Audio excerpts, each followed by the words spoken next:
The American people do not want an endless war. The administration doesn't seem to know what it's doing. اگر ایران کے ساتھ یہ جنگ زیادہ لمبی چلتی ہے اور اس کے اثرات کاسٹ آف لیونگ اور مہنگائی سے پہلے سے پریشان امریکی شہریوں کے لیے واضح ہو جاتے ہیں تو صدر ٹرمپ کے لیے مشکلات میں اضافہ ہو سکتا ہے. تو جس طرح فی الحال ایران بظاہر آبنائے ہرمز کو ڈومینیٹ کر رہا ہے، اس صورت میں صدر ٹرمپ کے پاس کیا آپشنز رہ جاتے ہیں؟ بہت زیادہ آپشنز نہیں ہیں ٹرمپ صاحب کے پاس، اور اس کی بنیادی وجہ یہ ہے کہ دنیا کے تقریباً تمام ممالک جو ان کے سارے الائز تھے انہوں نے ہاتھ اٹھا دیے، اور اکثر لوگ اب بہت اوپنلی یہ کہہ رہے ہیں کہ یہ انلیگل جنگ آپ نے شروع کی تھی. لوگ یہ ضرور مانتے ہیں کہ ہرمز کو جو بندش کی ہے ایران نے وہ بھی غیر قانونی ہے، but at the same time وہ یہ بھی تسلیم کر رہے ہیں کہ یہ جنگ ہی انلیگل تھی.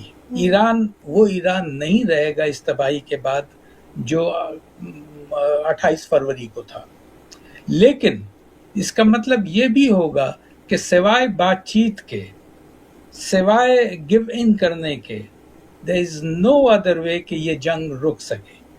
ایرانینز بالکل ایڈمنٹ ہیں، وہ اس بات پہ اڑے ہوئے ہیں کہ وہ چاہے کچھ بھی اس کی قیمت ادا کرنی پڑے وہ قیمت ادا کریں گے. اس لیے اب ٹرمپ صاحب کے پاس بھی سوائے اس کے کوئی چارہ نہیں ہے کہ کوئی گفت و شنید کا راستہ نکالیں. اور صدر ٹرمپ کی مشکلات کا ایک پہلو امریکہ کے یورپی اتحادیوں کے ساتھ ان کی بڑھتی ہوئی جھنجھلاہٹ یا فرسٹریشن بھی ہے. آبنائے ہرمز کے معاملے پر امریکہ چاہتا ہے کہ یورپی ممالک امریکہ کے ساتھ مل کر اس گزرگاہ سے گزرنے والے جہازوں اور ٹینکرز کو حفاظت فراہم کرنے کے لیے اپنی اپنی بحریہ کا استعمال کریں. ایک ایک کر کے تمام یورپی ممالک اس سے انکار کر چکے ہیں.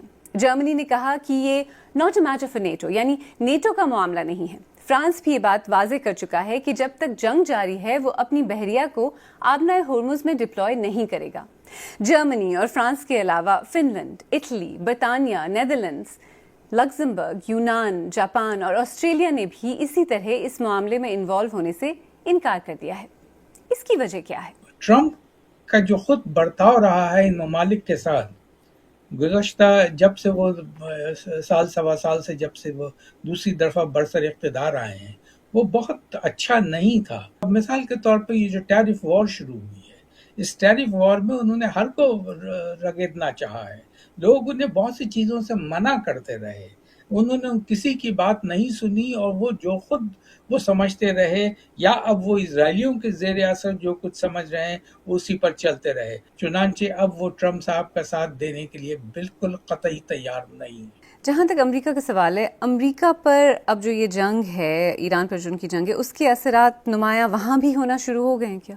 دیکھیے اس کے دو پہلو ہیں، ایک تو معاشی پہلو ہے اور ایک سیاسی پہلو ہے. سیاسی پہلو تو یہ ہے کہ اس خطے میں اب امریکہ کی وہ قوت، وہ طاقت نہیں رہے گی، یہ اکثر مبصرین کہہ رہے ہیں. چنانچہ وہ جو کیونکہ اب خلیجی ممالک کو بھی یہ احساس بڑی تیزی سے ہو گیا ہے کہ امریکہ ہماری حفاظت نہیں کر سکتے، وہ آئرن ڈوم نہیں کر سکتے جس پر انہیں اعتقاد تھا، جس پر انہیں تکیہ تھا. تو انہیں اب کچھ نہ کچھ لوکلی، ریجنلی کرنا پڑے گا. پاکستان کا رول بڑھ جائے گا اور بڑھ سکتا ہے. شاید ہندوستان کا رول کم از کم یوئی کی حد تک شاید بڑھ سکتا ہے. لیکن اس کا جو معاشی پہلو ہے امریکہ پر بھی وہ تباہ کن ہے، اور ایک ایسے سال میں تباہ کن ہے جب مڈ ٹرم الیکشنز ہونے والے ہیں. ٹرمپ صاحب کی ریٹنگز بہت کم ہو گئی ہیں، ایران وار کے لیے جو سپورٹ ہے امریکن نے بہت کم ہو گئی ہیں. اس وقت oil prices have gone up. Already diesel کی پرائس لوگ کہتے ہیں کہ $5 تک پہنچ گئی ہے، جو کہ $3.5 کے آس پاس تھی جنگ سے پہلے. جو گیسولین کی پرائس ہے پیٹرول کی، وہ تقریباً $4 تک پہنچ گئی ہے، جو تقریباً 2.8 ہوا کرتی تھی بیفور دس جنگ. اس کا نتیجہ ڈاؤن دی لائن بھی آئے گا کہ گراسریز کی پرائسنگ بڑھے گی، ٹرانسپورٹیشن کی پرائسنگ بڑھے گی، ایئر فیئر بڑھیں گے، انفلیشن بڑھے گا، سپلائی چین امپیکٹ ہوگی. تو اس سے ٹرمپ صاحب کا نقصان ہی ہوگا، ان کا وہ فائدہ نہیں ہوگا جس کی وہ توقع لے کر کے اس جنگ میں کودے تھے. دیکھیں، حقیقت تو یہ ہے کہ اس وقت عملی طور پر اسٹریٹ آف ہارمز بند ہے. وہاں سے گزرنے والے جہازوں اور ٹینکرز کو ایران کی طرف سے میزائل اور ڈرون حملوں کا خطرہ ہے، اور ساتھ ساتھ ایک مسئلہ یہ بھی ہے کہ ان کو یا تو انشورنس مل نہیں رہی یا پھر وہ بہت مہنگی ہو گئی ہے. ماہرین کہتے ہیں کہ یہ بندش جتنی طویل ہوگی، تیل کی قیمتیں اتنی ہی بڑھیں گی، اور اس کی وجہ سے عالمی معیشت اور سیاست پر اثرات بھی. پروگرام کے آغاز میں ہم نے 2 سوال پوچھے تھے. آبنائے ہارمز کو کون کنٹرول کرتا ہے اور کیا اسے پوری طرح بند کیا جا سکتا ہے؟ اور جنگ جاری رہنے اور اسٹریٹ آف ہارمز کے بند رہنے کی معاشی اور سیاسی قیمت کیا ہو سکتی ہے؟ دونوں سوالوں کے جواب واضح ہیں. اس وقت عملی طور پر اسٹریٹ آف ہارمز پر ایران کا کنٹرول ہے. ایران طے کر رہا ہے کہ کون سے جہاز اس گزرگاہ سے بحفاظت گزریں گے اور کون سے نہیں. اور اس بندش کی معاشی قیمت اس خطے سے ہزاروں میل دور علاقوں اور ممالک میں آلریڈی محسوس کی جا رہی ہے، جہاں بچوں کے اسکول، کالج سے لے کر دفاتر میں کام تک متاثر ہو رہا ہے. جہاں تک اس کے سیاسی اثرات کا تعلق ہے تو ماہرین کہتے ہیں کہ ایک طرح سے امریکہ اس وقت کافی تنہا نظر آ رہا ہے. اس کے روایتی اتحادیوں نے نہ تو ایران کے خلاف اس جنگ میں حصہ لیا اور نہ ہی آبنائے ہرمز کے معاملے میں اس کے ساتھ کھڑے نظر آتے ہیں. ویسے تو صدر ٹرمپ نے کہا ہے کہ ہمیں بھی ان کی ضرورت نہیں، لیکن اب بھی یہ پوری طرح واضح نہیں کہ اس کے امریکہ اور ان ممالک کے تعلقات پر لانگ ٹرم اثرات کیا اور کتنے گہرے ہوں گے.